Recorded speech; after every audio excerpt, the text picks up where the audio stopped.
Okay. So just start talking in like 10 seconds. Just point to me when I'm good.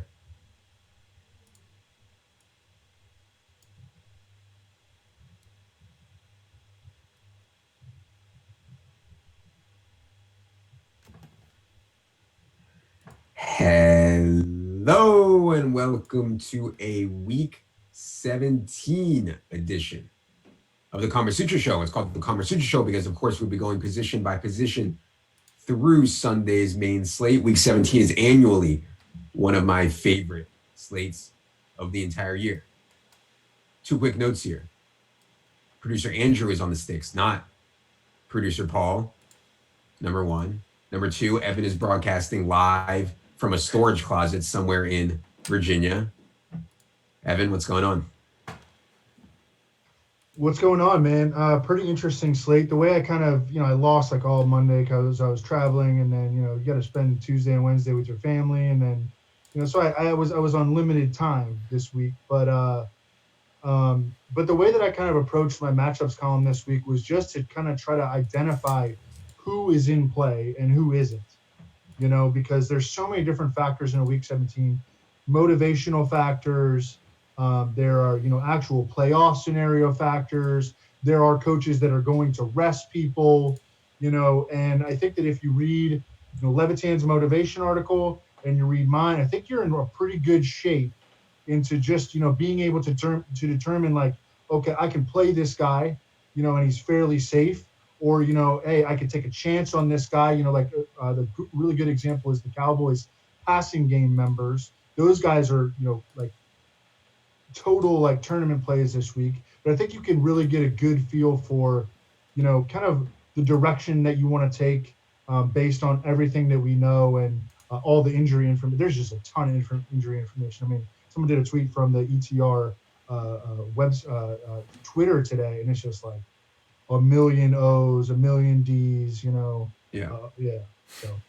Yeah. And our goal on this show will be to go through, as Evan said, and talk about who's in play. We're not going to waste a lot of time talking about all the situations. I did want to mention before we go to producer Andrew, I did want to mention 5 teams who I think it's not that clear. So please go to the motivation article, but I wanted to hit on these 5 teams because I think it's a little bit nuanced. First of all, the Rams. I didn't think the Rams would be playing all their starters. They claim that they are. Jalen Ramsey has been ruled out, but they claim that Goff and Gurley and Cooks are playing. I don't know. Like, I'll believe it when I see it. I think for me, the only one on the Rams that I'm interested in is Tyler Higbee. But other than that, I think it's too risky with the running backs and the wide receivers and with Jared Goff. The Chiefs. So the Chiefs situation is interesting. They can get a bye, but they need the Patriots to lose in Foxborough to the Dolphins. So, like, if they think that the Dolphins are drawing dead or slim, or the Patriots are up by a ton at halftime on the Dolphins, there's certainly some risk with the Chiefs. So we're going to talk about Damian Williams. We're going to talk about Travis Kelce. I just wanted to put that out there. On the Texans situation, I'd be shocked if the Texans ended up playing their guys. They can't go higher than 3. They're stuck in 4, and they listed Deshaun Watson, DeAndre Hopkins, Kenny Stills questionable. They ruled Will Fuller out. So to me, I think it's going to be A.J. McCarron and a bunch of backups for the Texans. The Bills are doing something interesting. The Bills are going to start Josh Allen and their younger players, but then they're going to bring in Matt Barkley and the backups at some point. So that kind of like a preseason situation we talked about a ton. I thought Barkley would be interesting for GPPs, but if he's only going to play 3 quarters or a half, I don't think you can play Matt Barkley and Robert Foster stacks. The Saints one is tough because if the Packers win and the Packers play the same time as the Saints, if the Packers beat the Lions, the Saints game is meaningless. And so, there's some risk, I think, with the Saints too. But if the Lions keep it close, I mean, the Saints have to go all out. So it's just a lot of stuff to keep an eye on. Those were 5 situations I thought were fluid. Obviously, there's a ton of other situations you can read about in matchups. Anyways, we should get to positions quickly, but I wanted to say hello to producer Andrew. He's on the show. He's producing the show. We hope to not have an audio disaster like we did last time. Please tweet at me, actually, if the audio is absolutely horrific so we know, and we'll get it fixed. But producer Andrew, what's going on? Yeah, man. Actually, last time I saw some people tweeting at us, and so I was frantically trying to fix it, but I didn't know what I was doing, so there was no fix available. But I think we got it right this time. If you see me kind of looking off into the distance or something, that's me being a producer. So I'm learning on the fly here, but hopefully it's sounding good to your ears out there, everyone. All right, let's get into it with the quarterback position. And look, usually there's one or two quarterbacks that stick out above the rest. I do not really find any quarterbacks on this slate particularly appealing, and that's crazy, man. Like I can poke holes in all the best quarterbacks. Jameis Winston has no Godwin, no Evans. Carson Wentz has literally nobody to throw to. Patrick Mahomes has risk of the Chiefs not being out for the whole game. Ryan Tannehill has Derrick Henry back, and he has volume concerns. Matt Ryan against, I think, a rapidly improved Bucks defense. Dak Prescott's shoulder. There's a lot of holes to poke in all the quarterbacks, and we were really struggling to come up with one to put on top of top plays. We decided to settle on Carson Wentz as a guy who we know is going to be all out, a guy who has an incredible matchup, but no Ertz certainly hurts. So, Evan, I'm curious if any quarterbacks stick out to you, and what do you think about the spot for Carson Wentz without Zach Ertz? I think he's all right. I mean, he's definitely not someone that I'd be getting excited about. I don't know if his upside really that high.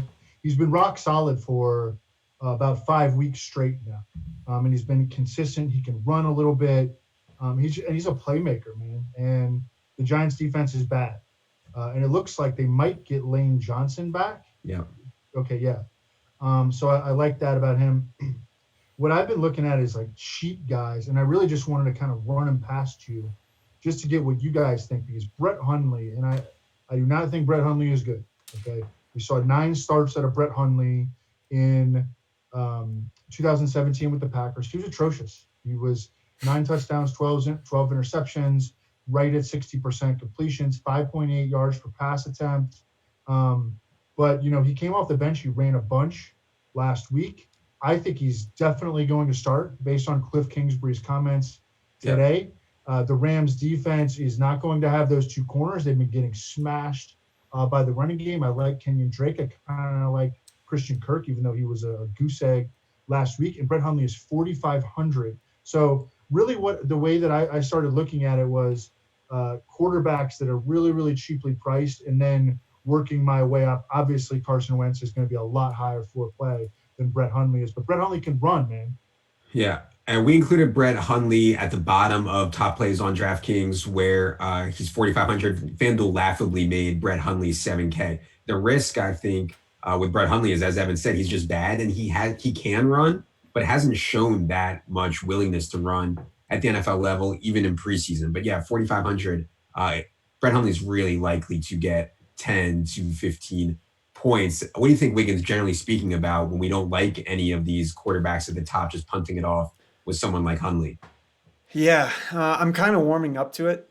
Me and you were going back and forth for a while this afternoon, just trying to figure out, I would throw a guy at Adam and say, what do you think about so-and-so quarterback? And then he'd come back with some reason why he wasn't a good play. And we did this like 6 times. So every single quarterback has some type of wart with them, and no one really stands out. And that's kind of why we ended up going with Wentz right now as our number 1 guy, just because, look, he's been okay, and he's got something to play for. It's not a ringing endorsement. But, yeah, on the cheaper end, you're kind of looking at Robert Griffin maybe at 5.1, but it's like, man, you think back to last year when Lamar wasn't throwing the ball so well, basically he had to do it on the ground. And if he didn't, he probably wasn't putting up a good fantasy score. And I just don't think they're going to want Robert. Like, why would they have him run a lot here? He'll probably run a little bit just because they're not going to completely change the offense, but they're missing all of their weapons and they're facing a good defense. So I'm not thrilled about Robert Griffin, but I could kind of see it. And then Hundley's a little bit cheaper. And this is DraftKings specifically because they're both 7K inexplicably on FanDuel. So I don't think either of them is in play there. But yeah, it's like if you just don't like any of the 6K guys, maybe just save the money and spend it elsewhere. I think it's perfectly fine.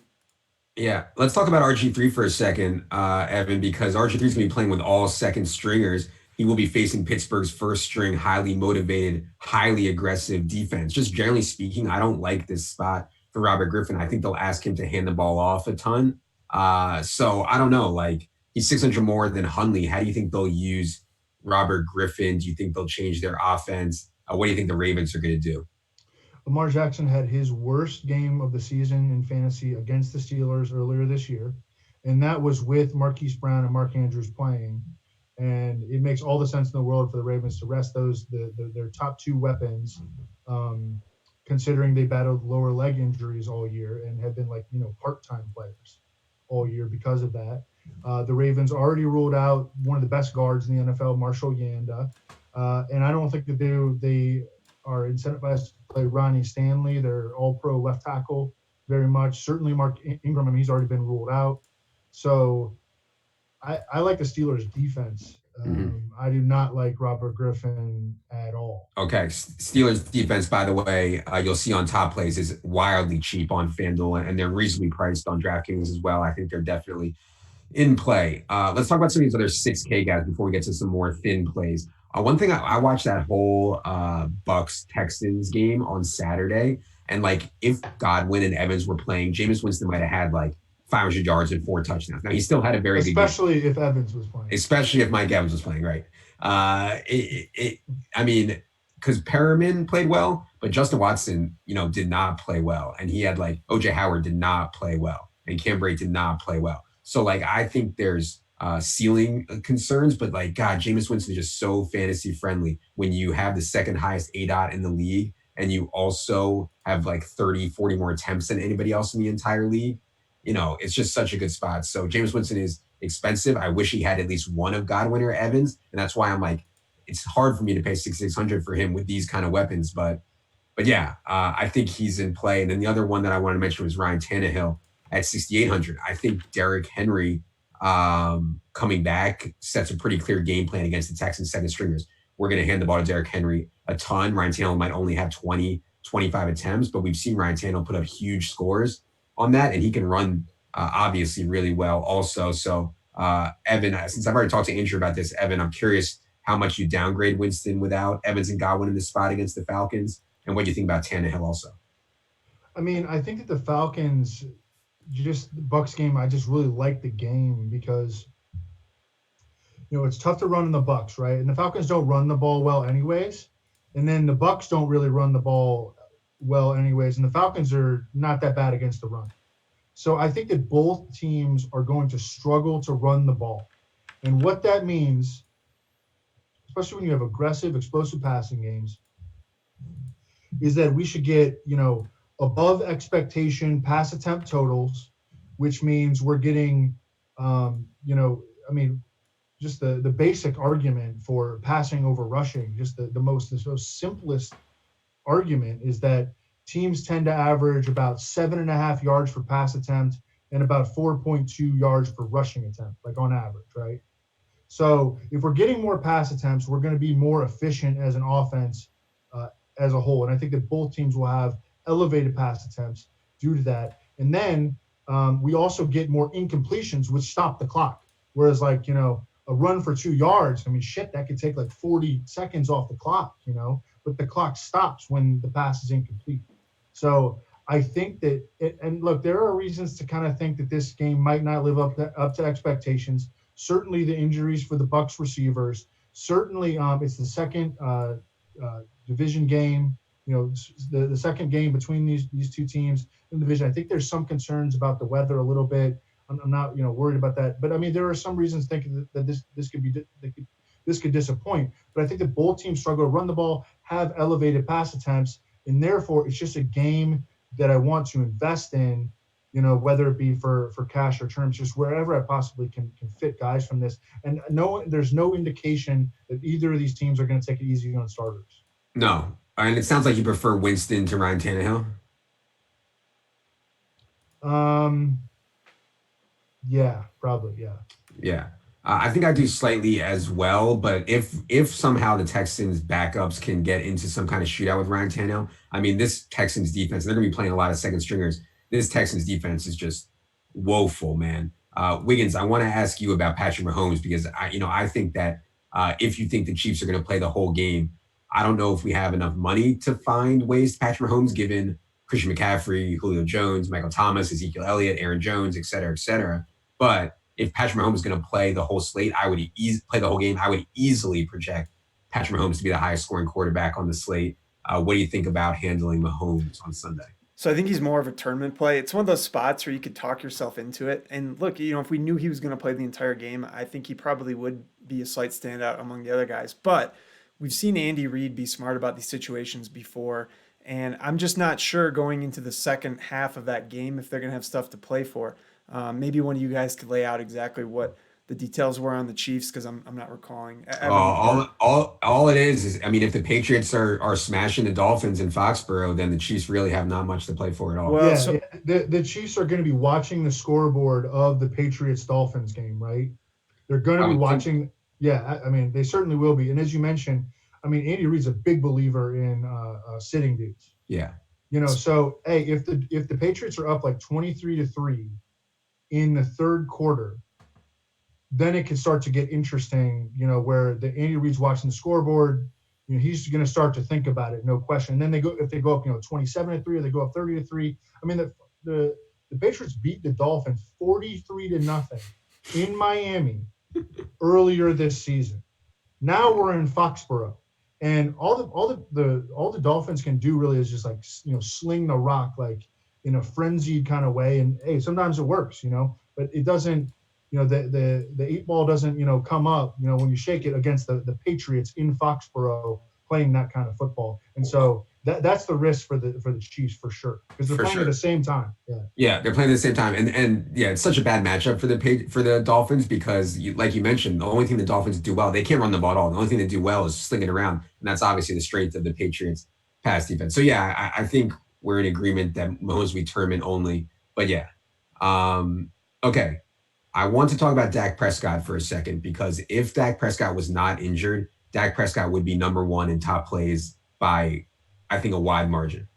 This is an incredible matchup for Dak Prescott. I think you can play Dak and Zeke together and try to get all the touchdowns for Dallas. I think that's kind of sharp. But man, Dak Prescott, needed an injection before the game, needed an injection at halftime, barely practiced this week, showed some accuracy issues. So there's reasons to be concerned about Dak Prescott. But from just a straight matchup perspective, I mean, God, Dak Prescott is like the best player on the slate. So do you have any optimism on Dak's health? Evan, do you think he's better than last week? I mean, he's kind of on the same practice schedule as last week. I mean, Dr. Chow nailed it last week. And so I'm just going to follow Dr. Chow's lead and, probably not be on Dak Prescott. With that said, I agree with everything that you said. It worried me that early in the week, Dak Prescott said that his goal was to practice on Friday, and he did not practice on Friday. Mm-hmm. So I do think he's going to be out there, but I think it's going to be a lot like last week. He's dealing with two injuries to his throwing arm, which is not a good situation. And Tyron Smith did not practice today. I don't know. I didn't see if he was ruled out or not. But Yeah, I didn't either. But I mean, Dak Prescott did throw it 44 times last week. One thing I noticed is that like Amari and Gallup just like weren't that open somehow last week against the Eagles, which like made no sense to me. So I don't know. I think Dak in tournament stands out. Wiggins. My other favorite tournament play by far is a guy who I don't understand why he's just like never owned because he's shown a bigger ceiling than almost anybody in the NFL. But Danny Dimes already has 4 games of 30 or more DraftKings points, and Danny Dimes has incredible weapons even with Evan Ingram out. And Danny Dimes, like to go over 30 DraftKings points 4 times in your first 12 starts is just absurd. So, and he has a really good matchup, I think, against the Eagles. So Dak and Danny Dimes would for sure be 2 of my favorite tournament plays, and I would throw Patrick Mahomes in there as well. Do you have any idea why people don't click Danny Dimes, Wiggins? Well, both these guys are kind of on the opposite end of the spectrum. If you're looking at any of the projection models out there, Dak is coming in as the top value, but the computers don't recognize that he's hurt. So it makes an interesting debate. Like, you definitely can't play him in cash games because it's just you can't. And then the question is, where's his ownership going to fall in GPPs, and does he still have the ceiling with the injury? And man, I mean, look, he threw it 44 times last week, so you could reason that he could have connected on a few of those. I mean, that's just insane volume. They need to win the game. I think they're going to try and lean on Zeke, and they should be successful with that, but you just never know. So I think his ownership's probably going to come in at a low enough number, and certainly I don't think people are going to play Amari. Gallup's kind of coming in as a pretty good value. His price is good. But I think you could play any of those kinds in tournaments. And then Danny Dimes is on the opposite end. For whatever reason, he just doesn't ever project that well, and he just goes out and drops huge numbers consistently. So I think, you kind of talked me into him as the day went on as we were going through these. I don't think he's a cash consideration either, but he's maybe even like creeping into the lower end of cash consideration just because the options are so limited. But, let's be real. He's only got a 20-point total. So that's not particularly inspiring. And I've tried to not lean on totals too much because I think it can be a bit of a crutch. And we know that he has a huge ceiling. So, if you feel comfortable about his ownership coming in like the 5 to 7% range, and I think Golden Tate is a pretty good play. I know in particular on FanDuel, he's 5.9K. So that's an interesting stack right there. And he's been really good with Danny Dimes. So I find that interesting. I almost think I prefer, even though the numbers say Dak is the way to go, I kind of prefer Danny Dimes as far as tournament plays. Yeah. Listen, IKB, bud. I mean, listen, IKB, I know better that the market's been grossly overrating the Eagles all year, and that's the only reason the Giants team total is so low. I think the Giants have a really good chance to win this game against the Eagles. And speaking of IKB, Wiggins mentions how, the computers can't see that Dak Prescott's got, these 2 arm injuries. The computers also can't see inside its heart. Okay. So I just want to get that out there. But Daniel Dimes is, he's fucking firmly in play as a tournament play this week, I think. Oh, yeah. You mentioned how big his ceiling is. The dude can run. Darius Slayton was banged up last week, and I think that really and he still went off. Daniel Dimes still went off. But, Darius Slayton is a big part of their offense as that field stretcher. And the Eagles placed Ronald Darby on injured reserve. Oh, Darius Slayton is not on the injury report this week. And Ronald Darby goes on injured reserve. Yeah, Danny Dimes, multiple lineups. I think this week in tournaments. All right, a couple other guys we didn't mention. Tom Brady is a guy who I have not clicked once all year, but when you're home against Miami, it's going to look good because Miami is like almost dead last in every single pass defense category. Now, you're taking a risk because, the Patriots could score defensive touchdowns. So Michelle could have 3 touchdowns. Rex Burkhead could have 1. But in the majority of outcomes, I think Tom Brady throws multiple touchdowns here. Do you think Tom Brady is capable of 25-plus fantasy points games anymore, Evan, at home against the Dolphins? Oh, man, that's a tough question. The last time he kind of did it was against the Texans in a game that was essentially like all garbage time. Really hasn't been, has not gotten there anywhere close in a long time. I think this is a Sony Michel game. I really do. I think it's a Sony Michel plus Patriots defense game. Yeah.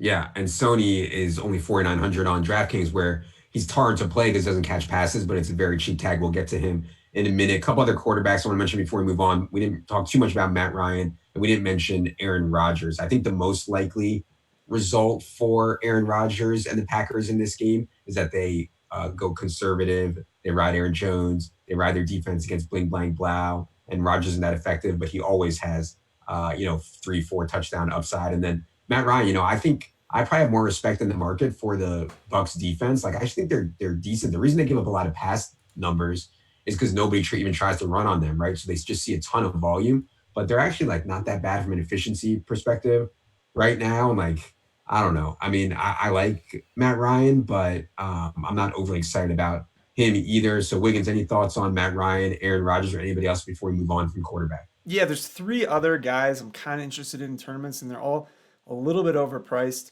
but they're not going to catch much ownership. And one of them, Andy Dalton's coming off a monster game. And one of the reasons we said not to play him last week is because we just didn't think he really had a ceiling. And I still kind of feel that way. But look, he's still 6'9" on FanDuel. And it's in this year, 2019, like guys go off and it's like people just pretend like it didn't even happen. So I don't think he's going to catch a bunch of ownership. And John Ross is coming through as a really nice play. So he's kind of interesting. We'll talk more about John Ross. Mitch Trubisky should be going against all second stringers up in Minnesota. Mitch has been running a lot more. Man, I was pretty annoyed when I saw his price because I thought he might be a guy to target in cash games, but he's more of a tournament play. And then the last guy is Drew Lock, who's at home. Good matchup. Their team total is pretty high for what that team has been doing. So that stands out. And I think Cortland Sutton's one of the best wide receiver plays this week, and it's an easy pairing with him. So just tournament plays, and they're all priced a little bit too much, but interesting nonetheless. Yeah, Mitch Trubisky and the Bears will be playing their starters. The Vikings will be playing almost exclusive backups. Evan, any quarterbacks that we did not mention? No, I'm glad that Wiggins mentioned Drew Lock, because I think the Broncos actually win that game at home against the Raiders. Mentioned before Brett Hundley, and then Trubisky I think is really interesting.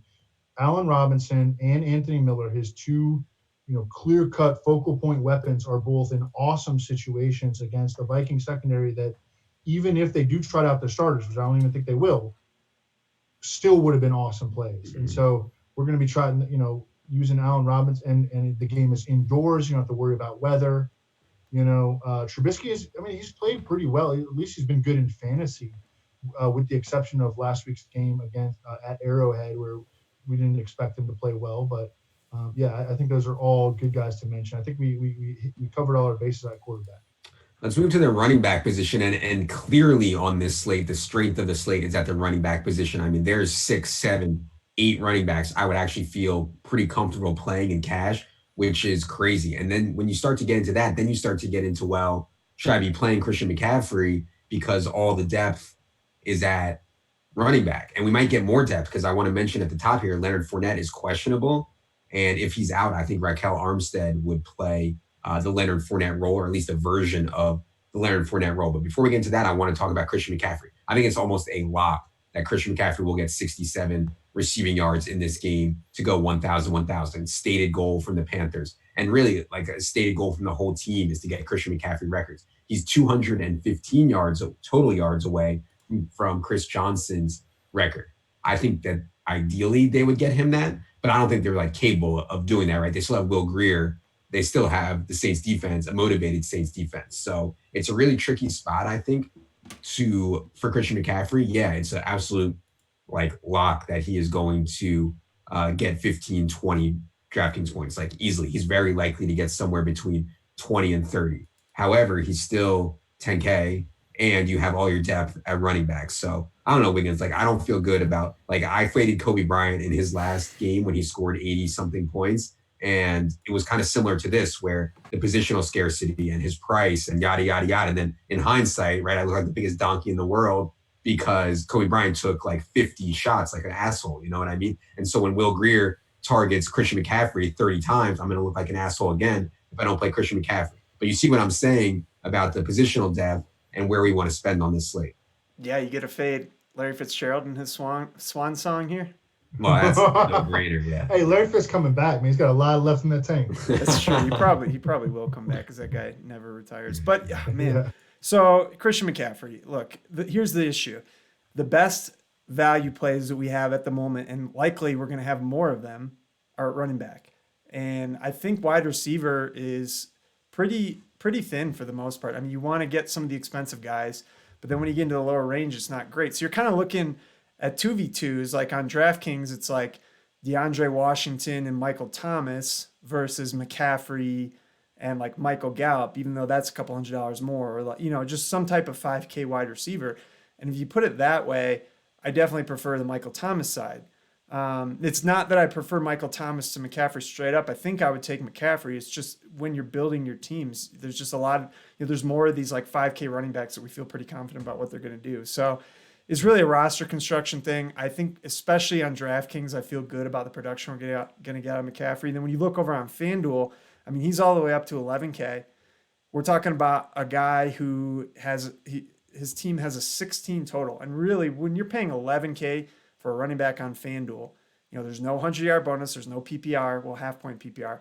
You really need one touchdown, and frankly, you probably need 2 touchdowns for 11K. I mean, that is a hefty price tag. So I'm having a tough time fitting him in on FanDuel, and I was even debating, should he even be on the top plays? And I think he has to be, but I'm not seeing him anywhere near optimal builds on FanDuel. So it's a tricky spot because he's going to get a lot of looks. I don't think there's any doubt about that. But, is he going to be effective with them, and is he going to find the end zone? I think one of the questions with Christian McCaffrey is how strongly do you feel about DeAndre Washington and Damian Williams? And I have some questions about both that I want to talk to Evan about. The first one on DeAndre Washington, it's not a great spot for the Raiders going on the road to Mile High. DeAndre Washington has played very well in his starting role, but, I don't think that he's any type of world beater. And then Damian Williams, we already talked about the Chiefs guys maybe getting pulled. I do think that Damian Williams will be the feature back clearly in the first half, but you never know. They could mix in LaShawn McCoy and Darwin Thompson. So what do you think about DeAndre Washington and Damian Williams down there at the bottom end of the salary, Evan?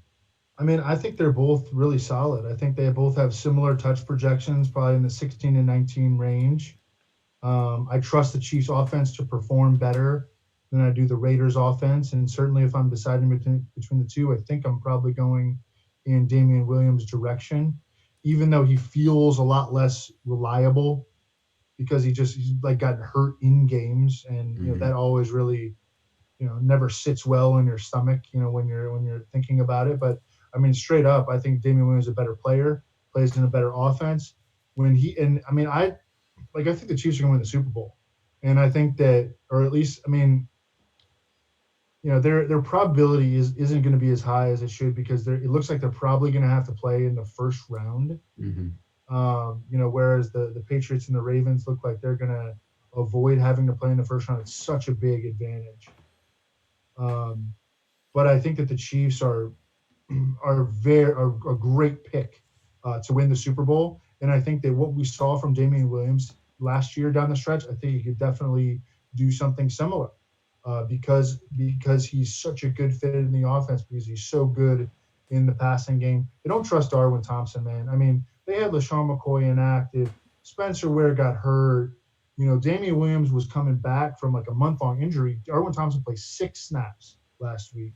LaShawn McCoy, they don't want to play him because they know he stinks. It's 10th time for LaShawn McCoy. So this is an awesome, awesome spot, I think, for Damian Williams. What's his price on DK here? He's 4,700. Yeah, he's 500 cheaper than DeAndre Washington. Yeah. I want to ask you about the Fournette situation quickly because we don't know yet. Leonard Fournette is questionable with a neck issue. Assuming he gets held out, do you think? I don't think can Raquel Armstead play on pass downs? Do you think, or do you think they'll do something different on pass downs? He did not at Temple.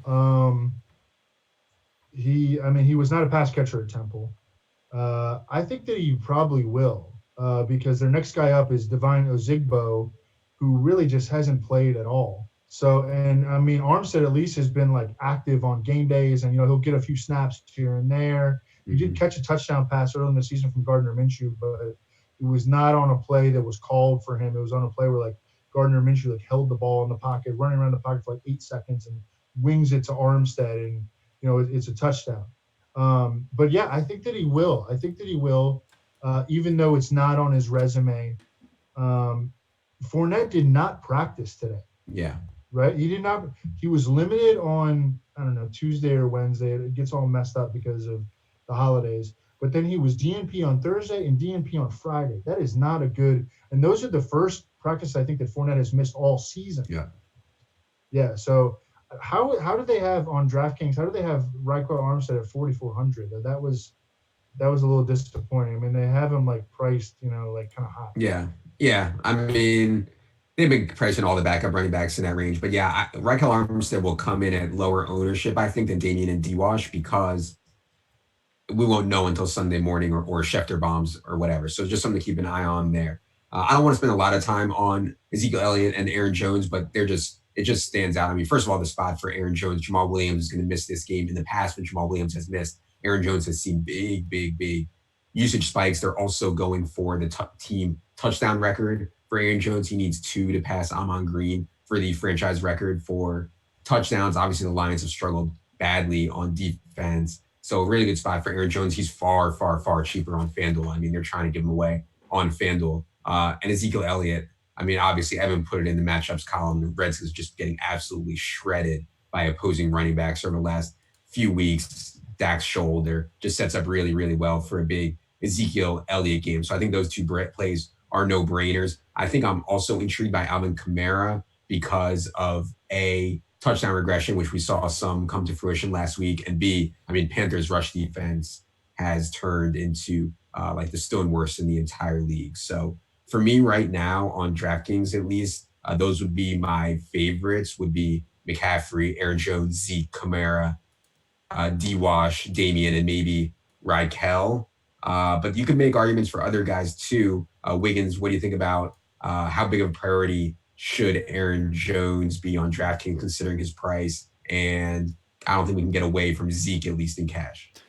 So it's a little bit different on the two sites here. On DraftKings, when you're talking about Damian and DeAndre, first of all, they're cheaper relative to the other running backs than you'll find them on FanDuel. And secondly, they're going to catch some passes. So I like them as plays better on DraftKings. And I'm kind of warming up to Damian after everything I just heard here. I was just a little bit worried about him. But look, if they're up enough that they're pulling the starters, he's probably had a pretty decent game, and there's less risk with him because he's only 4.7K. If you're paying up for Mahomes at 7.2K or Kelsey at 7.5K, like it's a little bit hairy if they only play three quarters. But for 4.7K, like he's probably enough involved that he's not killing you. So I'm probably going to slide him up above DeAndre Washington in the top play. Zeke is going to be the top play on both sides. Over on FanDuel, these guys, they're in the 6Ks, like mid 6Ks. So it's a little bit hairier, especially with the builds. Like I think over there, you want to get, for sure, you want to have Zeke. And then Aaron Jones is a priority for me. And then you kind of get into no man's land. Like Kerryon Johnson is actually, I think, a consideration just because he's stone min. If we can get Armstead, he'll be a much better play, and that'll make that easy. But yeah, I think you could throw Philip Lindsay in that conversation too. He's a little bit more on DraftKings up at 6.1, but he's in the same range on FanDuel. He's 6.6, and he's in the same game as DeAndre Washington. They're both splitting to some extent, but he's the home back, higher total, easier matchup. So I think he's intriguing. And then I just want to mention Sony Michel over on DraftKings. We talked about him a little bit, but he's only 4.9K. The thing to keep in mind with him is you really need the 100 yards. You really need a touchdown. Like last week on the Saturday slate, he had a pretty good game. He had 94 yards, but I think he only caught one ball, didn't get the bonus, and he didn't get in the end zone. So he didn't, he got you 10 points, which is really not great. So a little bit risky, but man, what a good spot for him. So I think he's pretty interesting too. Yeah. The thing about for me with Sony Michel is if I knew that Sony Michel was going to get every goal line touch, I'd be more interested. But I can't face turning the game on and watching Rex Burkhead, Evan's boy, getting goal line carries. You know what I'm saying? Glory was that. I mean, like I lost money on that slate, and I was like, I still felt like a winner because Burkhead bought out. Yeah, that's what I mean. So like, how can I play Sony Michel when he's not going to catch passes and he's not even the clear cut goal line back? I mean, am I wrong, Evan? I mean, like when you're vested into, Burkhead succeeding and Michelle succeeding, you can't lose. So no, but seriously, I mean, it's just kind of bad luck. I mean, Michelle had like 96 yards last week, so he finished, 4 below the 100 bonus. He got kind of vultured a little bit at the goal line, which it's frustratingly has happened often. Like even Bryn and Bolden has vultured him a couple times this season. But I mean, I still think he's a good play. I mean, he's not expensive.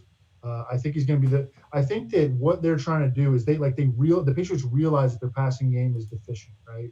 So they are really trying to kickstart their running game on Michel's back. Now, from a fantasy standpoint, we get hurt when he gets vultured at the goal line, but they want to give the ball to Sony Michel and have that be an element of their offense that they can lean on. And it's been successful for the last 2 weeks, and it certainly should remain successful at home against the Dolphins. Let's move on to Derrick Henry. I think Derrick Henry could have played last week. They held him out because the game didn't mean anything. Then he practiced full all this week, not on the final injury report. Derrick Henry's health, I do not think is a concern going into this game against the Texans, who already had an atrocious defense, and now will be playing most of their backups, I think. So it's hard to swallow Derrick Henry at 8.1K on DraftKings for a lot of the reasons that we just talked about with Sony Michel, but at least you know that Derrick Henry is not getting vultured. At least you know that Derrick Henry is going to get 20-plus carries in this game. So I think that it's a really good spot for Derrick Henry. I didn't check his price on FanDuel. I assume he's egregiously expensive there. But, man, in terms of players who can go for 150 and 2 touchdowns on this slate, Zeke is there, obviously, CMC, Aaron Jones. But then I think Derrick Henry is, like, right there with those guys, and he'll come in less owned, I think, just due to price, right, Wiggins? 8.8K. So 800 more than Jones, 900 more than Kamara. So yeah, I don't know, but I mean, it's not like he hasn't been owned. He'll catch ownership. So that's been the tough thing with him all year, that he's really been over owned relative to his price, and that's why I haven't played him at all. It hasn't worked.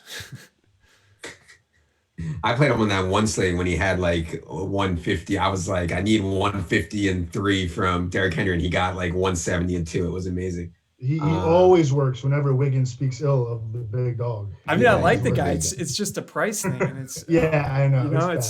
It's frustrating, but yeah, I mean, look, you know what you're getting out of him this week, so I wouldn't rule him out. But I mean, like, to me, the guy, I don't know. I mean, Zeke, he's 8.7. He's the same price. He's clearly a better play. And I just really like Aaron Jones a lot this week. I mean, how does he not smash here, you know? Yeah. Well, Derrick Henry's spot is awesome as well. And let's get to some thinner plays now. I think those are the pretty clear cut top plays. I think at the thinner plays, some guys that I would be interested in would be Miles Sanders. Jordan Howard will be back, but they have said that Jordan Howard will be playing an emergency role only. They expect it to be Miles Sanders and Boston Scott once again. I guess there's not that much else here I wanted to talk about. There's some super thin guys, like if you think Joe Mixon is over his diarrhea and is going to get 25 effective touches once again, I think that's No, interesting. Mixon is an awesome play. Okay, go ahead on Mixon. That's interesting, yeah. Oh, I mean, I talked about it in matchups. Browns have been getting destroyed on the ground. Like, it's never been worse. They haven't been good against the run all year, but like it's gotten really, really bad recently. Obviously, Kenyon Drake had that 4-touchdown game. Mixon had a monster game against them a few weeks ago. Ingram, Justice Hill, Gus Edwards, not even including Lamar Jackson. All the Ravens RBs went off against them, the Browns last week. The Browns are just I don't think they're going to show up for this game in Cincinnati. I think the Bengals win the game. I think that on the sidelines we're going to see more fighting and someone might get benched or something. I mean, Freddie Kitchens is done. I think he's done. He had his opportunity, wasn't ready for it, unfortunately.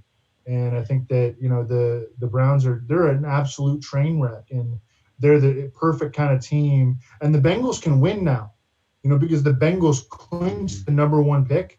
So the Bengals can win now. And I think that Mixon could have an awesome, awesome game. Cool. Yeah. I'm intrigued by that. Mixon last week, although he was sick, still handled like 85% of the Bengals running back touches. I mean, so I assume that he's healthier this week. Have not heard anything about him being sick this week or missing practice or anything like that. You already mentioned Kenyon Drake. I mentioned Miles Sanders. Everybody got burned by Mike Boone last week. I think it's scary because clearly he got benched for ineffectiveness, and Amir Abdullah came in as the passing back. But Mike Boone is still a really, I think, talented player. We should talk about what happened in that game because go ahead. Like the Vikings didn't show up in the damn game. I mean, Cousins was terrible. Thielen was catchless. Diggs did his part, but he had 3 catches in the game. I mean, the team was poorly coached. It was just the defense. I don't think played particularly well. It was just the Vikings really laid an egg in the game as a team. Mm-hmm. And so if you had any kind of exposure to pretty much anyone on the Viking side, except for Diggs, you wound up fine just because he had that 1 touchdown. But other than that, I mean, they were an absolute train wreck as a team. And now Mike Boone is going to be running behind a backup offensive line against the Bears team playing their starters. It's not a very good situation. Of course, these are the kind of situations where that sort of like bounce back effect happens, but he's still just not cheap enough, I don't think. You guys are lucky that my next door neighbor had Dak and Amari, because if that Boone over D-Wash cost me a hot tub, there would have been some heads rolling, boys. I did want to mention that I think there's a chance that Todd Gurley sits out this game, even though the Rams haven't said it. And if so, Malcolm Brown is 4K on DraftKings. We've been down this path with Malcolm Brown before and been burned, but Malcolm Brown at 4K against the Cardinals, I think, especially if the Rams are playing starters other than Gurley, would be interesting. So that's something that we'll talk about on Sunday. And when we went down that path earlier in the season, it was Malcolm Brown against a full-strength 49ers defensive front with Darrell Henderson active. And now the 49ers defensive front is far from full strength. They're giving up like 27 points per game over their last 8. The 49ers are. And also Darrell Henderson is out now. Yeah. So I think that Malcolm Brown was he 3,900 or 4K on DraftKings? Yeah. He becomes really interesting if we hear tomorrow or on Sunday that Gurley is out, because Darrell Henderson is definitely out. Yeah. I mean, the Rams have been playing Gurley in meaningless spots, so they're probably dumb enough to keep doing it, but I just wanted to put that out there. One thing I wanted to put out there was Jordan Wilkins is going to miss this game. And Jonathan Williams, he's active, but I don't know if they want to give Jonathan Williams as much work as Jordan Wilkins. So that's just something to mention on Marlon Mack. I don't typically play Marlon Mack, but I know a lot of people do, and he certainly has 100-yard upside for sure in this spot. We didn't mention Saquon Barkley, obviously difficult run game matchup, but we saw last week. I mean, he caught like a 40-yard touchdown pass from Daniel Jones with like a ton of air yards last week. So Saquon Barkley always has a nice ceiling. Anybody else we didn't mention? Gus Edwards, Justice Hill, Ronald Jones, Devonta Freeman. Any interest in any of those guys or anybody else, Evan? Well, lovers of touchdowns will certainly love Adrian Peterson because he scores touchdowns all the time. But Chris Thompson, I think, is actually pretty interesting. And I think 3,900 on DK or 3,800, you can kill the Cowboys on screens. And if the Redskins are smart, which, I mean, this is a real stretch, but if they do smart things, then they could they could use Chris Thompson on those screens. I think they could even use AP on screens against the Cowboys. AP over the last 7 games wherein Darius Geis left early or did not play, Adrian Peterson has at least 16 touches in all of them, and with an upside of 25 touches.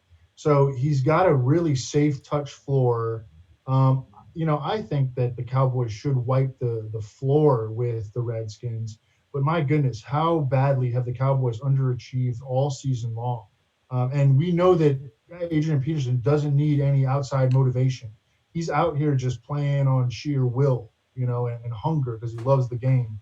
So what are you laughing about? Sheer will and hunger. One more, Ronald Jones. So Ronald Jones, I mean, every time I talk about him, just a total dud. Although he was good on the Saturday slate. The Saturday slate, yeah. And partly in thanks to the fact that Peyton Barber got benched for a fumble.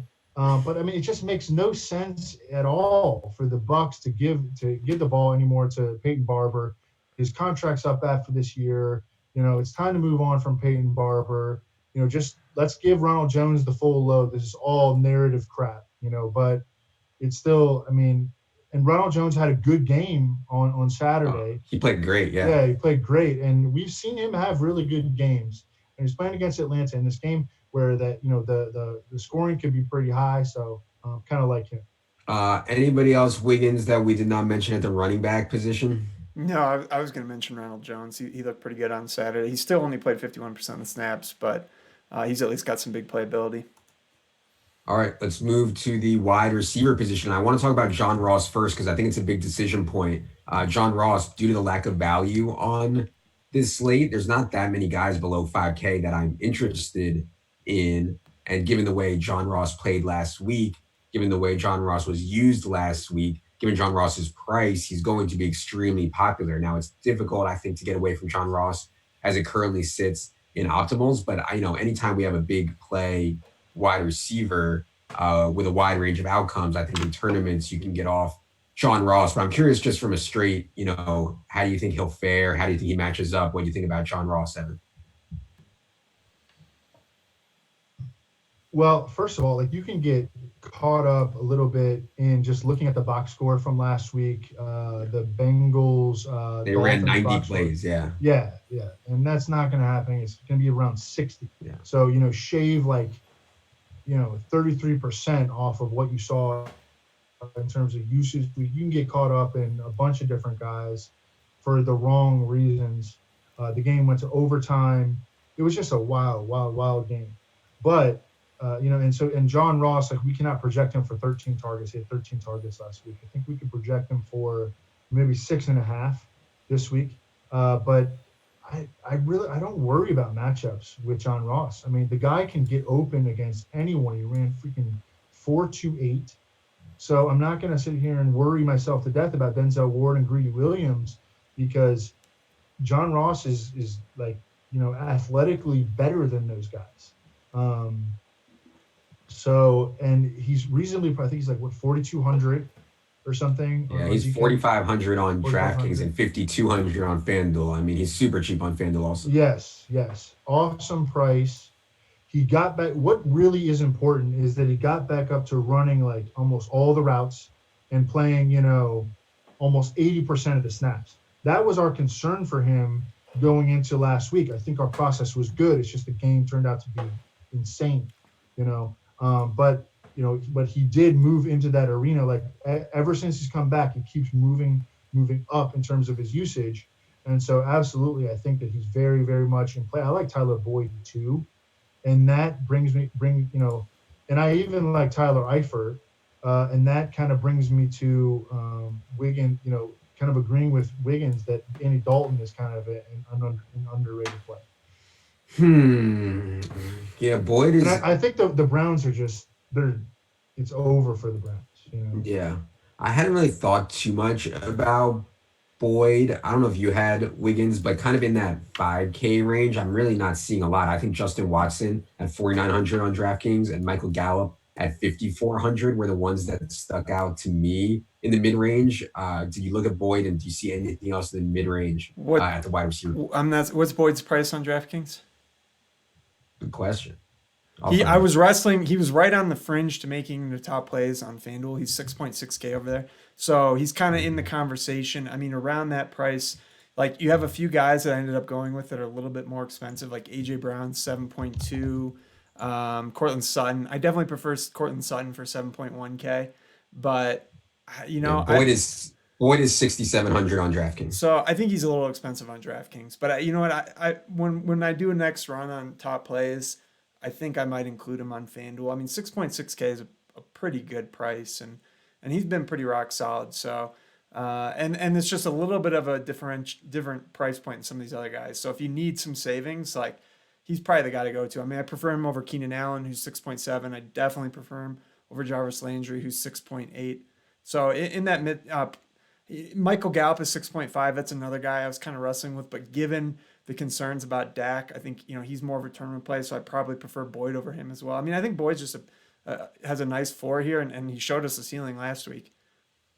I wanted to talk about Justin Watson for a second because I think his box scores could be bigger. I mean, his usage has been awesome. I mean, he's playing every snap with Jameis Winston. He's playing the Godwin role. In other words, he's playing slot plus. He's in the slot in 3 wide sets, and then he's also on the field in 2 wide sets. So Justin Watson, he stumbled coming out of his break. He would have had a touchdown in that Saturday game. He hasn't produced that well. He's just like, maybe he's just not that good, but he has tons of opportunity. He's only 4.9K on DraftKings. I'm certainly interested in that. I'd certainly rather play Justin Watson at 4.9 over Larry Fitzgerald at 4.5, in my opinion. What's the random shot at Larry Fitzgerald? Why would you just take that? I mean, no one asked you about Larry Fitzgerald. You just bring him up. Yeah. I mean, what's up with that? Wiggins was talking to me earlier. He found the line. He found the lineup that landed on Larry Fitzgerald, and I was like, God, can't we find the 400 to get to Watson for the love of God? Man, I ran to the store during the late games last week, and I just checked my phone, and I saw that he scored a second touchdown, and then Levitan was bitching. I was so happy.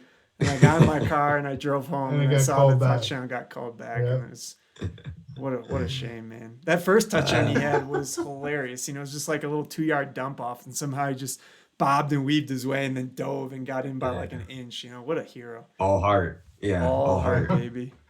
I do think Larry Fitzgerald, I do think he is a consideration, and he's a guy I was wrestling with, towards the bottom on DraftKings for top plays. But I think you're better off going with the higher ceiling guys like a Justin Watson, or it's kind of a similar conversation to last week, Greg Ward. Go ahead. Yeah, the bigger problem for me is if Brett Hundley starts. I mean, Brett Hundley is a big downgrade on Kyler. So if you already had questions about Larry Fitz, I mean, now you have more questions. Let's go to the top. Michael Thomas and Julio Jones will be 2 of the most owned players on the entire slate. I don't know if you agree with me or not, Evan, about this Bucs defense and the improvement that they've shown. They're going to see a ton of volume through the air, and that kind of mitigates them getting better or whatever. But I certainly prefer getting to Michael Thomas over Julio. The problem is it's 1,400 more.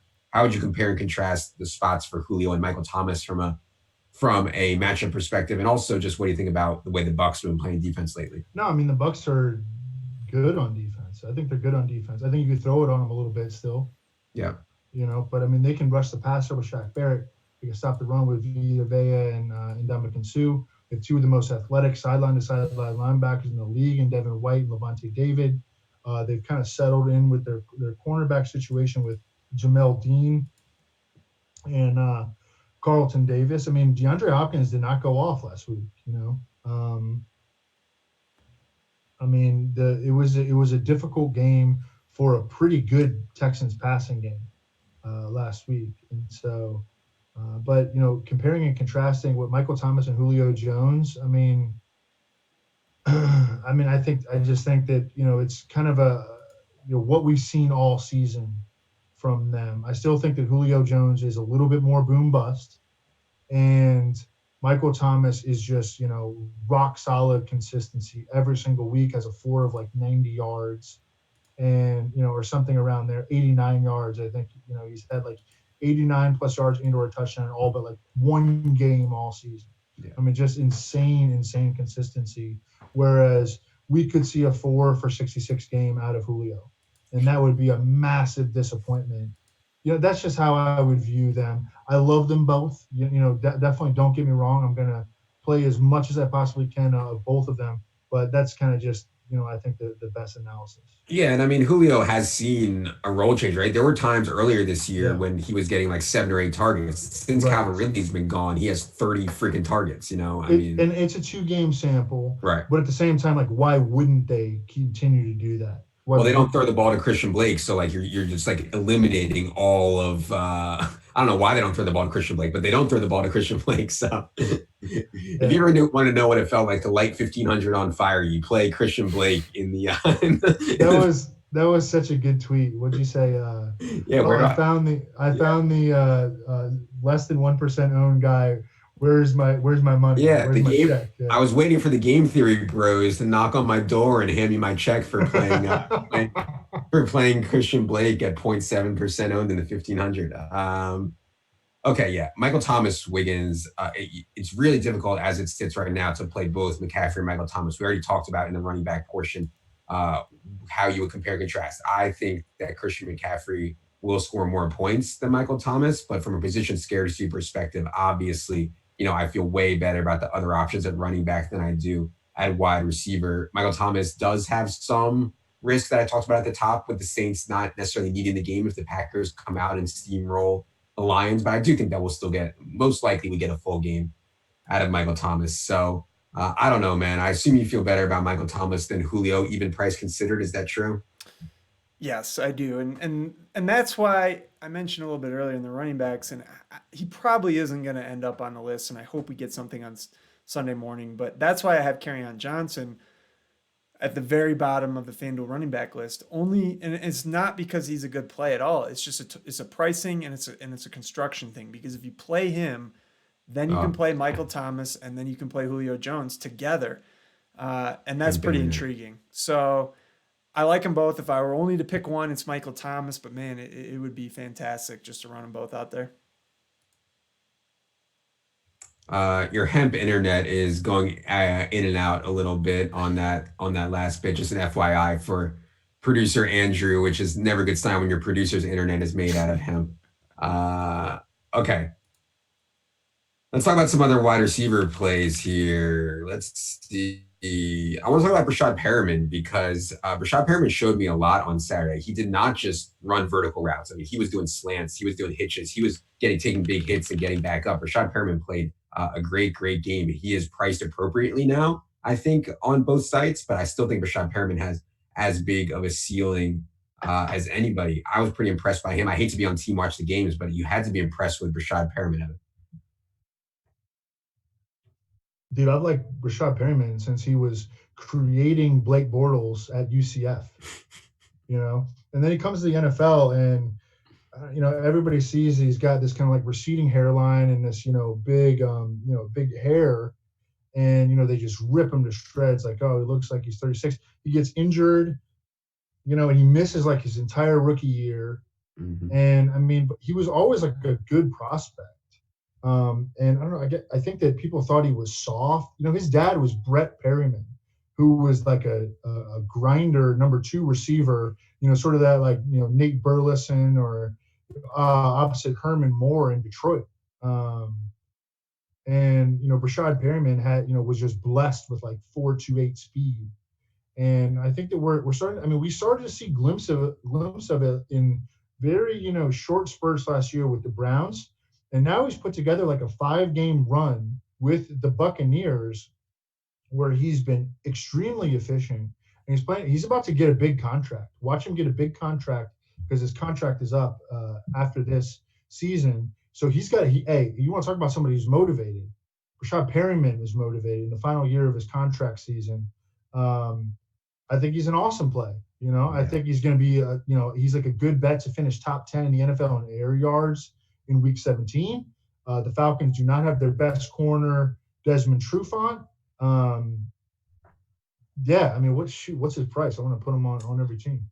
Yeah, he's 6,700, and that's why he won't be that owned, I don't think, Right. because of his price. But yeah, I mean, he's for sure a good player. Like, he's more expensive than Amari Cooper. He's more expensive than Cortland Sutton. He's more expensive than Keenan Allen, et cetera, et cetera. So, but yeah, I think Brashad Perriman, some of these plays that in today's version of DFS, guys that are just a little bit too expensive just aren't that owned. You know what I mean? It happens every week. So I think that's interesting. I also think AJ Brown is another guy you could argue who is a little bit overpriced, but still has a huge, huge ceiling. And AJ Brown, Ryan Tannehill stuff intrigues me a lot against the Texans team that will be laying down. Also in that 7K range is Allen Robinson, who we already mentioned. I think we all like Mitchell Trubisky's spot in the dome against the Vikings backups. Allen Robinson is 7,200. And then Tyreek Hill, if you think the Chiefs starters get the whole game, and I tend to think that in most runouts they do, Tyreek Hill is certainly in play at 7,700 as well. So there's certainly some options there if you come off of MT and Julio to still catch a bunch of upside in the 6,500 plus range on DraftKings. What do you think about that, Wiggins? And what do you think about finding fades on MT and Julio in tournaments? Now you're muted, I believe. Oh my goodness. Producer not Andrew. living up to the producer title here. Well, look, I mean, they're probably not going to fail all that often. We haven't seen, well, assuming what Julio Jones has done the last few weeks is closer to what he's going to do this week than what we'd seen the previous part of the season, which I think is probably the case, just a lot of volume. They're going to get there a lot of the time. That being said, they're going to catch plenty of ownership. I think Devontae Adams is an okay pivot. I mean, he's basically the same price as Julio. Tyreek Hill, man. I mean, that's got to be the GPP play, right? Like, because he can do it on one or two plays and get you there. And he's 8.2K. I don't think people are going to play him. This is FanDuel pricing. I have to check. I think you just mentioned he's around 77. Yeah, he's 77 on DraftKings. Yeah, man. I mean, that to me seems like a really, really good tournament pivot, assuming he comes in. I think he'll come in single digit ownership. So I really like him and Allen Robinson. Like, those are the guys I'm probably looking at the most in tournaments. But Cash, I wouldn't get too far away from Cash. And when I was breaking up, I was basically just saying, like, Julio's a great play. Try and play him if you can. And I'm trying to play both of them on FanDuel. It's not really possible on DraftKings. Yeah, I didn't mean to gloss over Devontae Adams, who has seen 10 targets or more, I think, in 7 of his last 8 games. He just has such amazing rapport with Aaron Rodgers. I mean, if you watch that game against the Vikings, anytime Devontae Adams has like a foot of opening, Aaron Rodgers just puts it out there. So certainly didn't want to gloss over Devontae Adams. Let's spend a minute on Cortland Sutton, because this is a pretty good spot. I mean, the way you beat the Raiders is going vertical, going through the air. Evan already mentioned how he liked Drew Lock. I assume if you like Drew Lock, you like this spot for Cortland Sutton. Yeah, man. Noah Fant, his usage has really gone way down in terms of his routes run since Hoyerman came back. And now he still had some good games mixed in there. One of them just happened like all on the first drive. I know from experience because we benched him in my FFPC main event team. One guy was like, hey, we should play Noah Fant. And the other 3 of us were like, no, we're not playing Noah Fant because Hoyerman's back, right? Dude, like, catches like a 50-yard pass and an 18-yard touchdown on the same drive, on the opening drive of the game. And, of course, the guy who, recommended Noah Fant is like, Fant smash, in our little text thread. We're like, I'm sorry, But, no, but Sutton, I mean, it's a great spot for Sutton, Sutton is so damn good. Still pissed off about the Pro Bowl snub.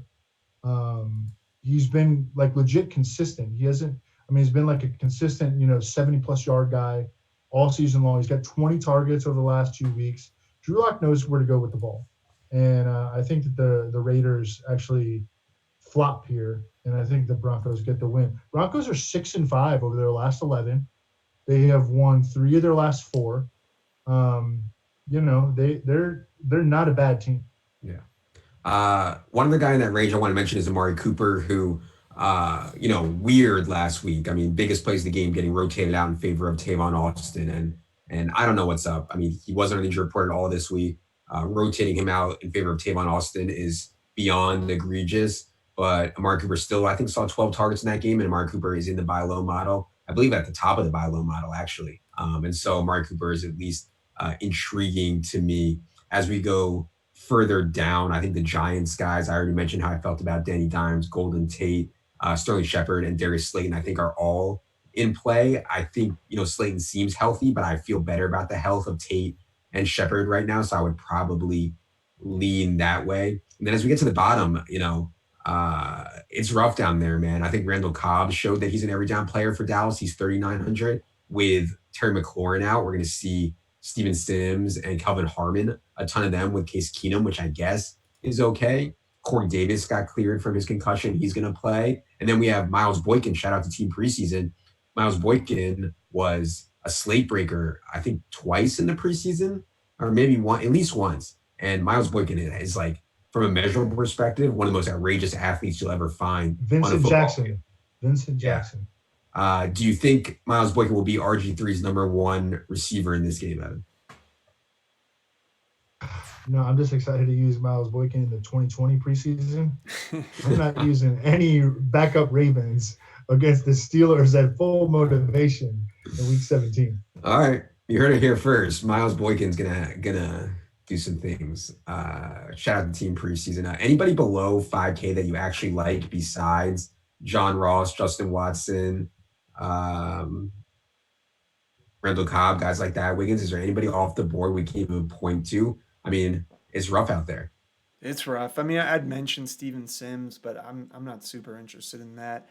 Alex Erickson's catching like an okay projection if you're looking at any projections, but no, I'm going to say don't play him. No, I was only bringing him up to say don't play him. And if you look at his game log from last week, he had like 10 DraftKings points, but like 7 of them came on the final drive of the game. So don't play him. Just scrolling over the buy low model, Golden Tate is on there. Amari Cooper, as you mentioned. I don't know if we mentioned Gardner Minshew at quarterback, and I don't think he's great. I was maybe going to include him on the FanDuel top plays at the very bottom just because of a price play.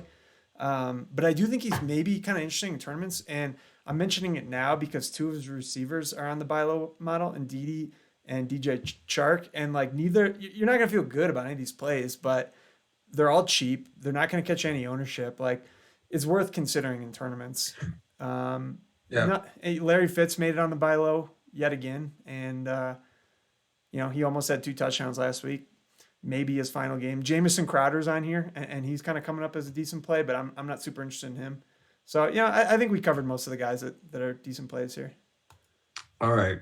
Anything else at wide receiver before we move on, Evan? Yeah, I think that Steven Sims is a legit play, especially with no McLaurin. Okay, we're clearing up a lot of air yards at least there.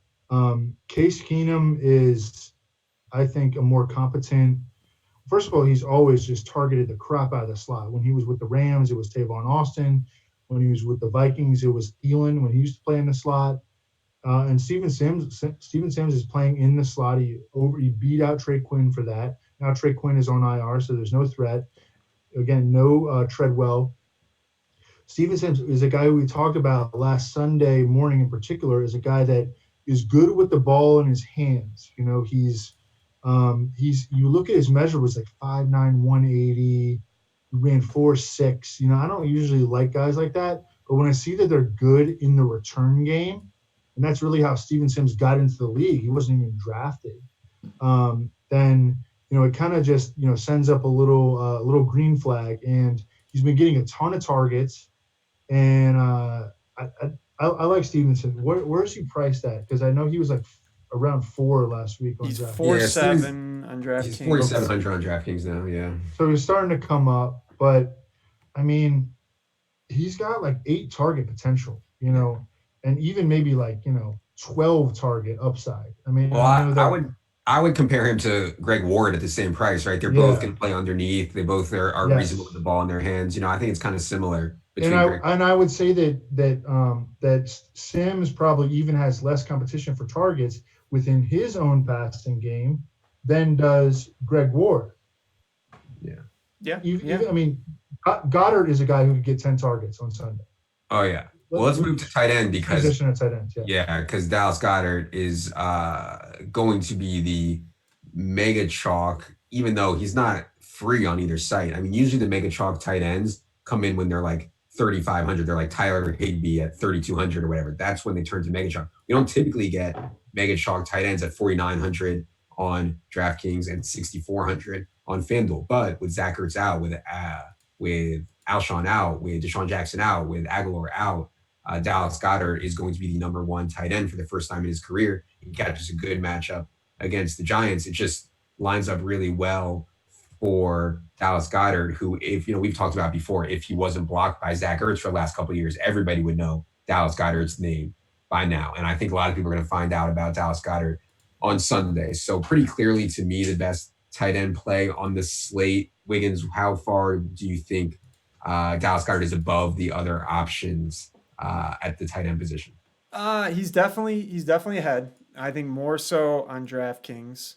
I think that he's not so far ahead, and when you consider his price, like you were saying, I think he's probably a better fade in tournaments. Now, I would caution it by saying the reason that tight ends are usually good fades at high ownership is because they're very touchdown dependent. But he's a little bit different here because I think you can project him for 8, 9, maybe double digit targets here. So it's not the normal setup that we'll see for a tight end. But he's only 4.9 on DraftKings. On FanDuel, he's up at 6.4. So you've got, you got Waller there, Higbee, Hooper. They're all like in the same range, and they're all worse plays, but they're not so much worse that I think you want to take the ownership discount there, and then you could get up to Travis Kelce at 7.5. But to me, as far as cash game plays on FanDuel, I think it's Hooper or Dallas, and then on DraftKings, you could go a little bit cheaper. There's some other guys. If you have any faith in OJ Howard, he's priced too closely. I wouldn't consider him. He's more of a tournament play. I don't know. It's like I'm just gonna play Dallas in cash, and just try and hedge off him in tournaments. Evan, can you poke any holes in this spot whatsoever for Dallas Goedert? No. Yeah. So. By the way, they just brought up Richard Rodgers from he was like on IR, designated for return. But while Richard Rodgers was on IR, he was playing basketball. I play in this game, and it's a bunch of people like me. Everybody's like 5'8" and like pretty bad. Richard Rodgers was playing with us. Dude was like banging NBA threes and like dunking on people. I was like, Richard, man, like they might need you. Like I was like, are you serious? I was like, don't get hurt. He's like, nah, I'm all right, man. And now he might play in this game, which is crazy. But shout out to Richard. Wait, what day was this? Last time I played with him was probably like 3 or 4 weeks ago. Okay. But he was playing like pretty consistently. He's really good at basketball, man. Really good. I know he's like a good athlete. His measurables, like, don't stand out in terms of, which really makes you appreciate how good of like Simi Cobbs, would play like at our gym, and like his measurables were like garbage, compared to other players in the NFL. But this dude was like, jamming like 360 dunks and like throwing it off the backboard. And so, but like Richard Rodgers, I've always heard like good things about him, like athletically, even though his like measurable athletics are not. Yeah. Yeah. No, I mean it's ridiculous. He's a total freak. Okay. Anyways, other options at tight end. I actually think on FanDuel that like it wouldn't be crazy to play Austin Hooper over Dallas Goedert. You save 400, and Austin Hooper is fantasy's number 3 tight end in terms of points per game on the year. It's not a fluke. I expect a very pass-centric game plan from the Falcons. No Calvin Ridley certainly helps Austin Hooper. So like I don't think it's crazy to play Hooper over Goedert. I'm not sure I would do it, but you do save 400 on FanDuel. On DraftKings, Hooper is 900 more. But how often do you think Hooper outscores Goedert here, Evan?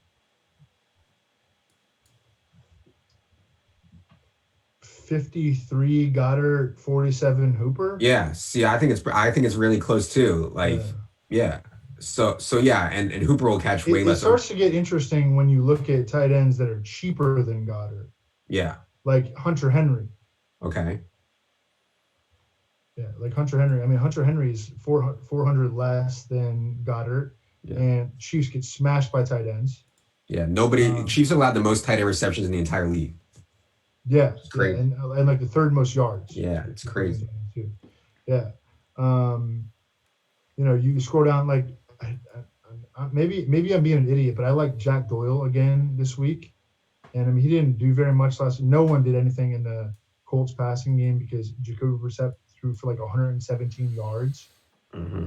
But tight ends are just absolutely destroying the Jaguars, who have just run out of linebackers. They lost Telvin Smith before the season. Miles Jack is on IR. Quincy Williams is on IR, who they used a third-round pick on. And Jack Doyle played all but 3 offensive snaps last week for the Colts. It's just one of those games where, Marlon Mack was, crushing, and Jordan Wilkins was crushing, and Jacoby Brissett threw for 117 yards. So I like Jack Doyle this week. I like O.J. Howard. He hasn't been bad recently. Over his last 4 games, he's got 40-plus yards, I think, in all 4 of them. And that's good for a tight end. I don't know. Maybe I'm being a sucker there, but I mean, eventually he's going to get into the box, or eventually he's going to Yeah. score. He's had great opportunity Yeah. lately. The ball just like slams off his forearms, No kidding. And like to the other team, and then he gets benched. Yeah. It's like, it's horrible. Caden Smith at 3,700. This guy's averaging 6 targets per game over the Giants' last 5. Hmm. He's really cheap in a game that, could score a fair number of points, I think, in Eagles Giants. Yeah. All right. I'll give you my 2 favorites under 4K on DraftKings. Caden Smith, you mentioned, is one. I actually played Caden Smith last week on one of my tournament Smart. teams. Didn't make any money with it, but it was still a good play. And then the other one that I want to bounce off you guys is Irv Smith Jr. I do not expect Kyle Rudolph to play in this game. It's going to be ugly. Sean Mannion. I think Evan has a low opinion of Sean Mannion, which is understandable. Yeah, who doesn't? Exactly. But Irv Smith is a very talented pass catcher. They were already scheming stuff for him, and he's 2,800. So I thought that I would rather take a shot on Irv Smith than someone like Cam Brate if I was going to totally punt it off at tight end. I'm curious if you think Irv Smith will play in this game, Evan, and what if you think Sean Mannion is at least capable of doing things for Irv Smith. Yeah, but I'd rather talk about Tyler Eifert, because Tyler Eifert, his usage was back up. You remember that one week where he like spiked up, like right before the trade deadline? Week, yeah. Trade deadline. And then, they didn't trade him, and then he went way back down. But it started to kind of like creep up. I mean, he played over 60% of the snaps last week and ran 50 routes. Now, again, we talked about how the Bengals and the Dolphins, sheer volume numbers were amplified by the fact that they played in overtime, that it was like a frenzied game. But Eifert, I mean, I think he suddenly became interesting again. This is the final game of his contract year. But who was the guy that you were talking about? Irv Smith and Mannion.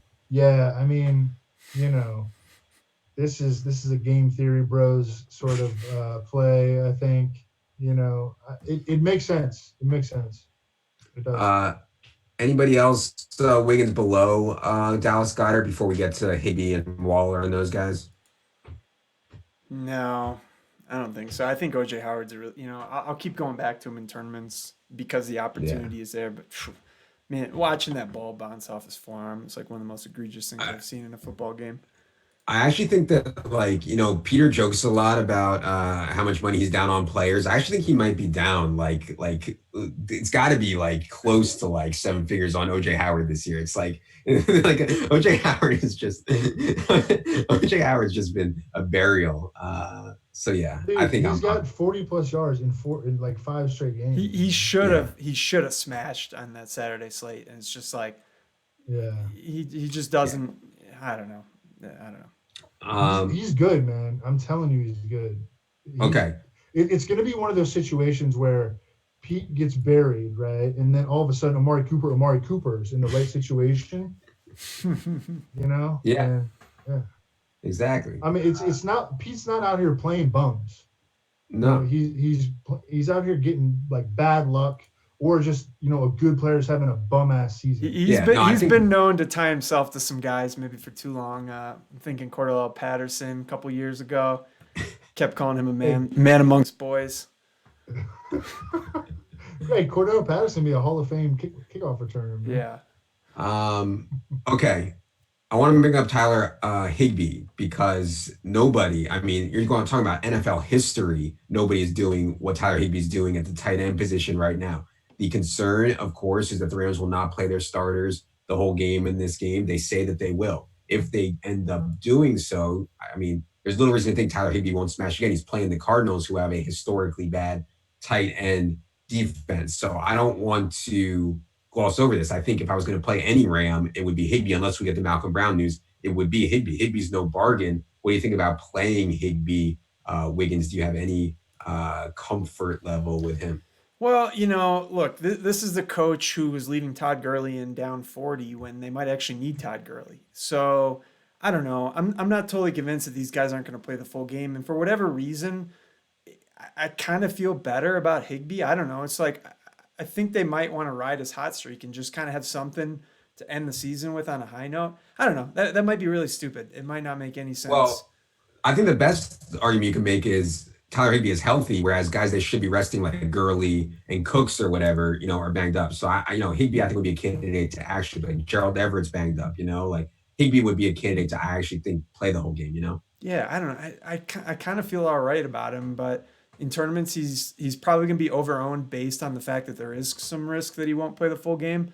So look, he's due to have a down game, especially with this Rams team. We've seen it like where guys have been anointed like the second coming. Cooper Kupp early in the year. It's like, oh, well, how would he ever fail? And then he goes and fails like the final 12 weeks of the season.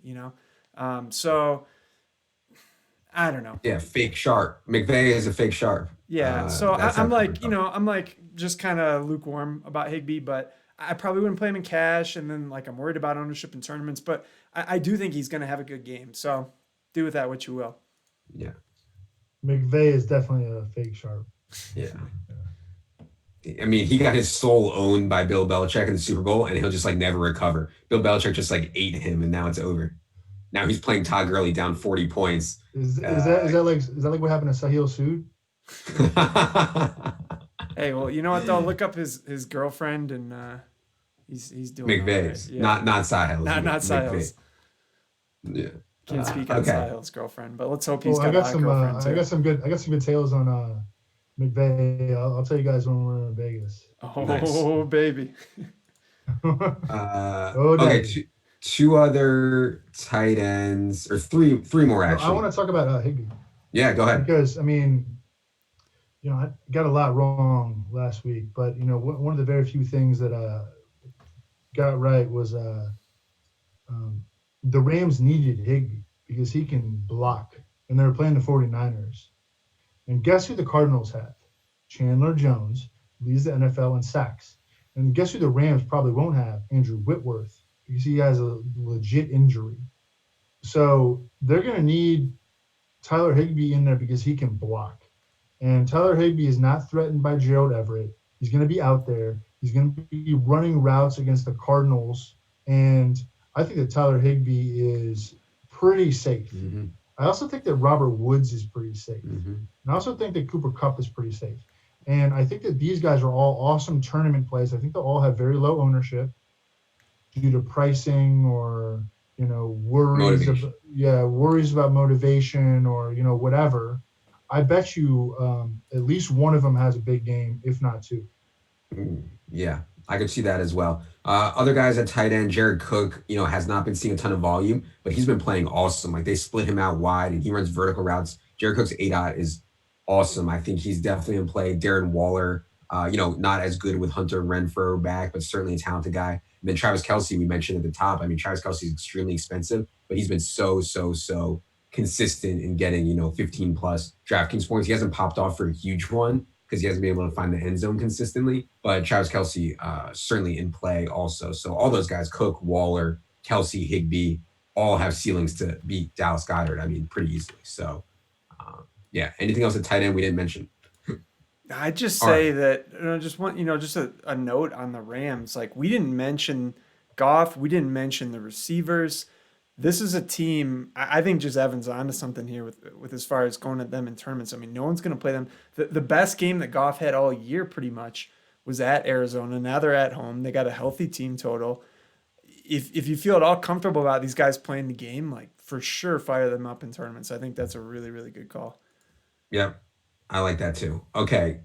Defense is very site specific as usual. For some reason, the DraftKings put the Bears at 2,100, and that would have been a good play if Kirk Cousins was starting. But now Sean Mannion is starting for the Bears, and they're 2,100. So that one jumps off the page at me. I also like the Steelers on FanDuel. I believe the Steelers on FanDuel are like 3,300 against all backups, which is just egregious. I mean, the Steelers have been like one of the best scoring defenses all year, and now they're playing all backups. So those two, from a site-specific perspective, stand out. I think Steelers are definitely in play on DraftKings also. I think Packers on DraftKings against Bling Blang Blau are interesting. And then if you look at Brandon's article, number one DL/OL mismatch is Chiefs over Chargers. Anytime a team goes to Arrowhead, I'm interested in playing the Chiefs defense. They're no bargain, but I'm certainly interested in them. Then the obvious one, Saints against Will Grier, who Will Grier took 5 sacks and threw 3 interceptions in his first game. He has to play the Saints this week, and the Patriots, obviously, against Ryan Fitzpatrick. I already talked about what a bad matchup it is for Ryan Fitzpatrick. So, I think there's a lot of good stuff at defense this week, but the Bears on DraftKings, Steelers on FanDuel, I think are undoubtedly the best price considered plays. What else you see in a defense? Wiggins, anything? I hate to eat a ton of chalk at defense, and I think Bears and Steelers probably catch a lot. So I'm interested in kind of some of these pay up options for tournaments at least. Yeah, I don't know. I think you covered it pretty well. Saints are a decent pay up option. I don't think we'll catch a lot of ownership, but yeah, I don't know. I mean, we have the Chiefs listed right now, and they're 3.7K on DraftKings. I don't Yeah. think they'll catch a ton of ownership either. So those are kind of interesting tournament plays. As far as like maybe the Jets, like they're projecting okay. I don't think they'll get owned that much. I don't think they're that great of a play. Yeah. Yeah, I'll throw one out. okay. How about this? How about the Tennessee Titans against AJ McCarron and Houston's backups? Yeah. They're only 2,800 on DraftKings, and I don't think they're going to be owned because people haven't realized yet that the Texans aren't playing their starters. Remember when Hugh Jackson tried to trade a second and a third round pick for AJ McCarron? It's almost as bad as trading a second round pick for Mohamed Sanu. Ooh, that's true. That's true. No, I don't think that defense will be that ownership concentrated. Do you? I think there's a lot of good plays. There are, but the Bears are so. The Bears cheap will be on like Yeah. 30% on DraftKings. So Oh, really? yeah, 30%? they're 2.1K. Yeah, I was thinking like I'm looking at it 20, right but now. yeah, they'll Yeah, definitely. yeah, okay, in the million. Yeah, I bet in some higher stakes. It's like usually that one cheap defense comes in like 25-30% on Yeah. DraftKings. Yeah, but I that think Titans are good. I don't think we talked enough about Aaron Rodgers. Yeah. I mean, Yeah.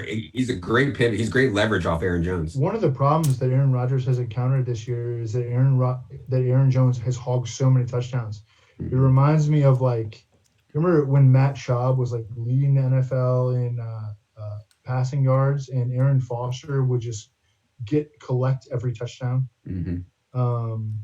It's sort of that situation.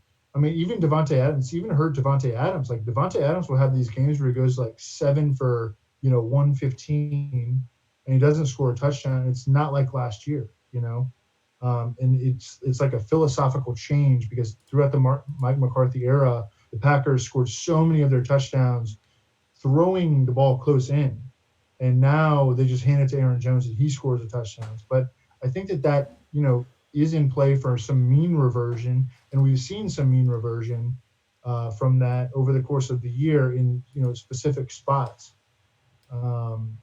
And I don't know, maybe that'll happen this week again, indoors against the Lions. Yeah, no, I dig it.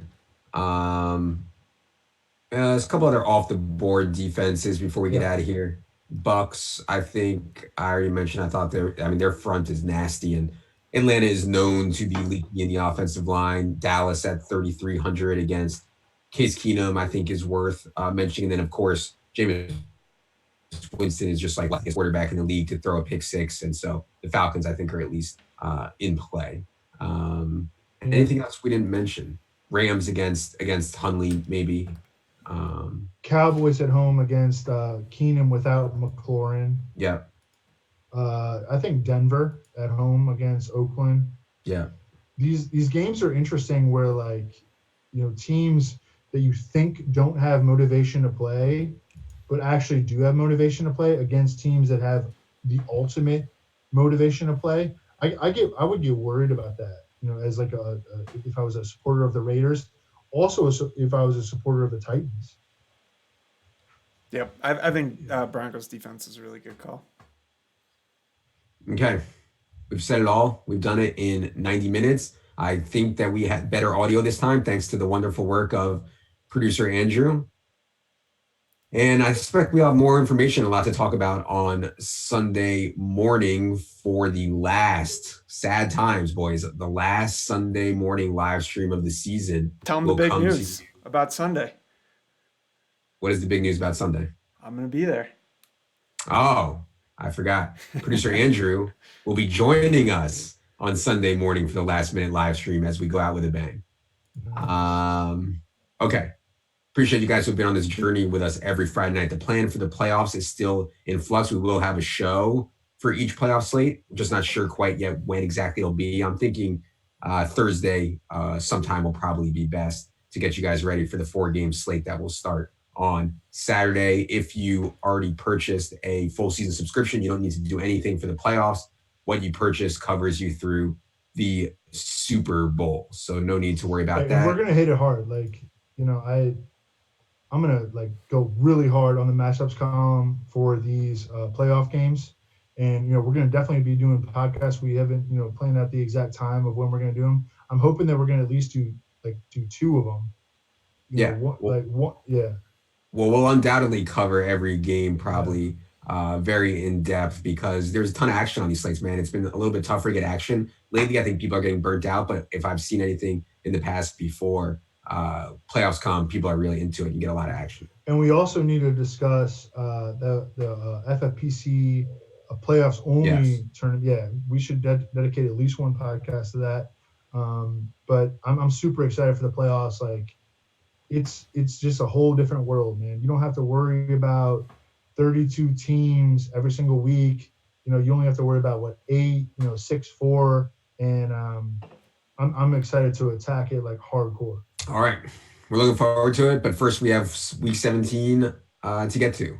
So, for producer Andrew, for Wiggins on the show, for Evan, for Jerry, I am Adam. Good luck, everybody.